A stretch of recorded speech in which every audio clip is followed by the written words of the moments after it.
Est-ce qu'il y a des mystères, qui demeurent? Ou est-ce qu'aujourd'hui on arrive à tout savoir? Oh non, il y a plein de mystères et heureusement. Il y a un cas, moi, tu vois, je t'ai parlé de Saint-Marc tout à l'heure. Saint-Marc est vraiment hyper intéressant parce qu'il y a une légende qui traîne, qui dit que lorsque les Vénitiens sont allés chercher à Alexandrie le corps de Saint-Marc, Mmh. parce qu'ils étaient en compétition avec Rome. Rome a le corps de Saint-Pierre. Et du coup, les Vénitiens se sont dit, ouais, nous aussi, il nous faut un évangéliste ou Bien un sûr. apôtre vraiment en grande catégorie. Donc du coup, ils sont allés chercher à Alexandrie, en Mmh. rompant le blocus fait par l'islam est Mmh arrivé à mh. l'époque. Ils sont allés voler un cadavre dans une sépulture assez prestigieuse, dans laquelle il y avait les ossements d'un grand animal qu'ils ont interprété comme étant peut-être le lion de Saint-Marc.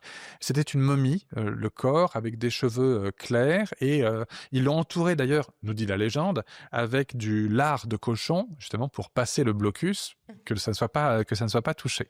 C'est la légende, hein. Mmh, bien sûr. On est d'ailleurs dans les premiers temps de Venise. Venise n'est pas encore à Venise, c'est dans une autre île de la lagune qui s'appelle Torcello à l'époque. D'accord. Et donc pour dire que c'est vraiment ancien.